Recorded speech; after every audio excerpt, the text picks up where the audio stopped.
Hello and welcome to the show. So you may remember this Land Rover. A few days ago, I went to try and find a new place to do Will It Roll on Forza 5.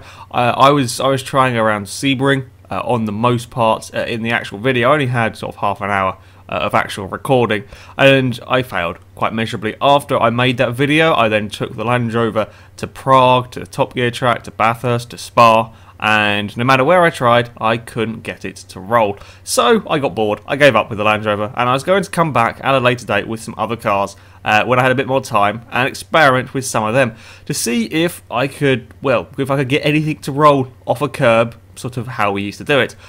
However, I got distracted while I was recording a Let's Play, one of the Let's Plays that failed when my capture card messed up. I happened to notice an AI-controlled car doing something rather quite odd. It was rather a surprise when I was seeing this in a race. So I was doing the sports truck racing. So I'm in my GMC Cyclone, and the AI were driving a Mercedes G-Wagon.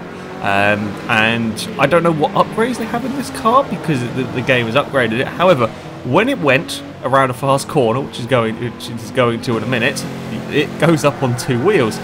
This is the terrible thing. The replay cameras are so terrible in this game. But yeah, when it goes around the corner, you will see it is lifting up onto two wheels, sort of like a jelly car, kind of. I said that I don't think a jelly car would work anymore on Forza 5, and I still don't with this, because it will lift up on two wheels and then it will come back down again. Now, admittedly, this is AI controlled, but it doesn't seem to want to roll over. I was kind of trying to assist it now. I wasn't that interested in trying to race sensibly once I'd seen what this vehicle was doing, so I was trying to kind of assist it, trying to make it roll over. So when it went around a fast corner, I was going to try and get the bonnet of my car to go underneath the back wheels and try and sort of push it over. That doesn't work too well, if I'm honest. The first issue is that this is one of the chase events, and there are lots of slow-moving AI traffic around, which makes it quite hard for me to get into position. Also, you have to kind of predict what the AI are going to do with this Mercedes. So as you saw there, I was in position and gave it a nudge, but it hadn't gone up on two wheels that time. And of course, the times where it does want to go up on two wheels, I was too far back and in the wrong position, and I couldn't kind of give it an assist. Because these cars are very equal class, if I had a much faster car, I might be able to do it a lot easier, because these things are equal. It's very hard for me to kind of pick up speed all of a sudden when it looks like it's about to roll over. And yeah, the AI traffic were causing problems when it comes to trying to get this thing to roll, but you'll see how much it's leaning, which I wasn't expecting.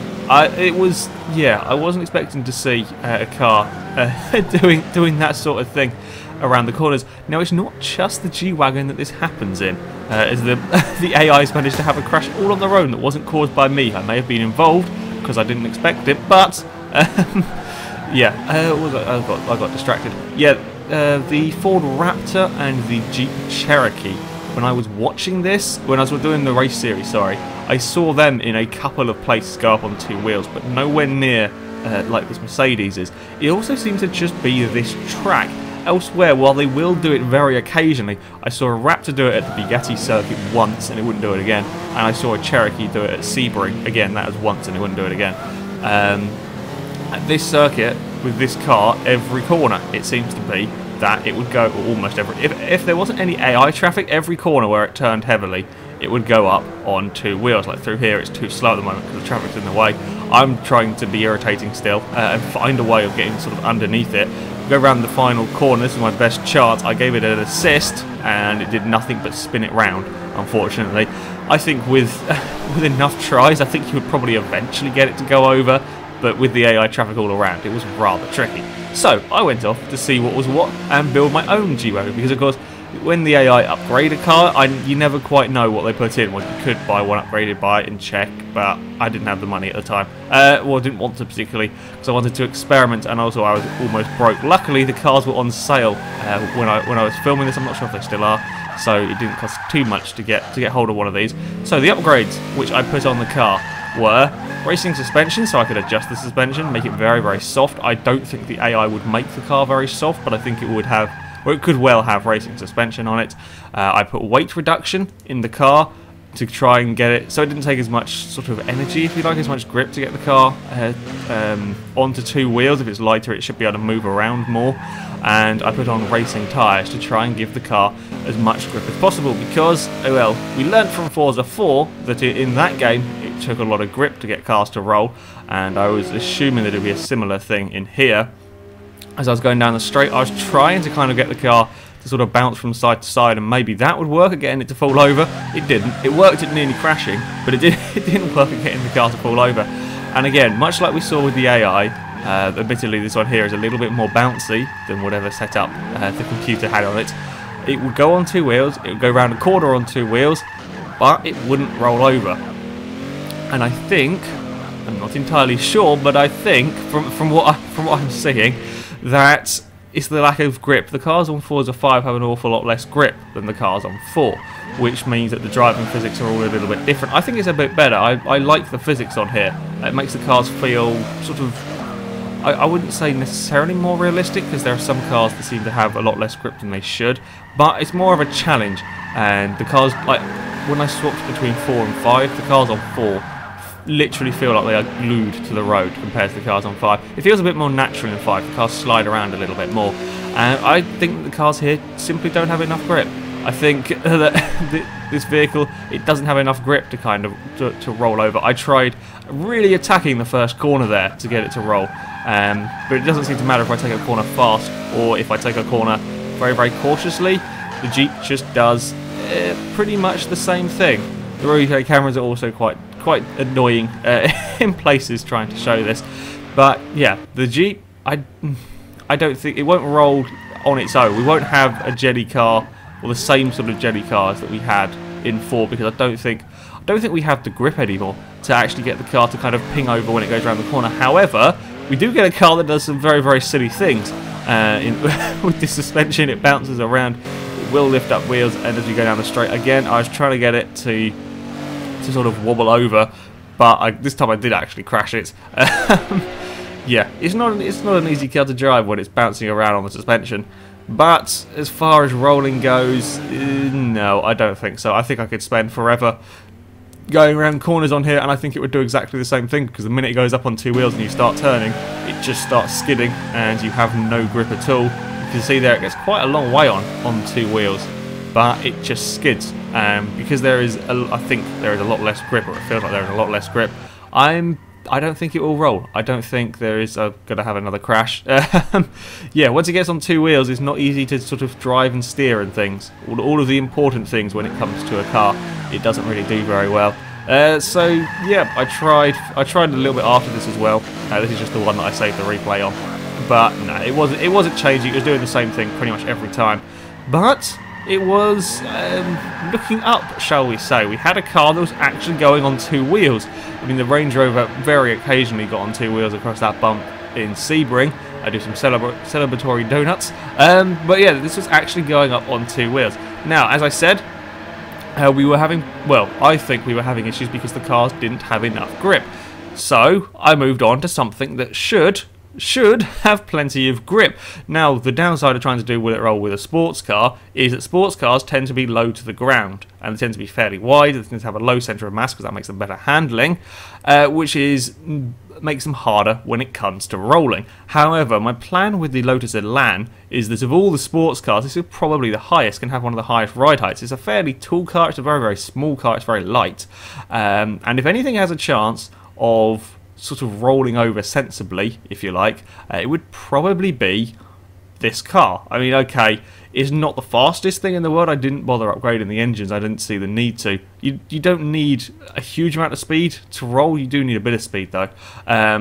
And yeah, it is still fairly low, but it should have plenty of grip. And that was my plan. That this car has got racing tyres on it, racing suspension, it's got raised ride height, and I've taken all of the weight out in a hope.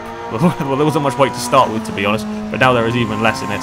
But yeah, I was hoping that this would roll. I was going to give a go at the Prague circuit. I tried this on a few other circuits. Again, this is the one that I have the replay for.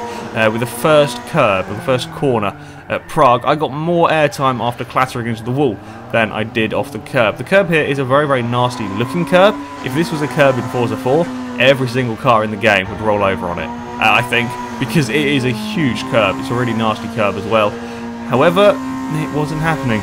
It wasn't happening with the the Lotus Elan. I tried a few times. I tried all sorts of different strategies for hitting the curbs, trying to hit the curb in different places, and it would go up on its side. I mean, it's getting decent-ish airtime, I guess, or two-wheel time, whatever, you know what I mean, off the curb. But again, it was never sort of likely to roll, I don't think, when it was coming off here. Again, I'm going to try a slightly different approach on the curb, and that time I missed. Even on this game, it's possible to miss the curb. I was trying to sort of just clip it, and in doing so, I may have clipped it a tiny bit, but yeah, it didn't really work very well. So yeah, I don't think, like, this curb here is probably one of the biggest in the game, this first corner, and that was probably the closest I ever got to actually rolling it sensibly off that curb. It won't do it, I don't think. I mean, I could try other sports cars. I'm not entirely sure if a different car would work, if I could find a car with even more grip than this thing.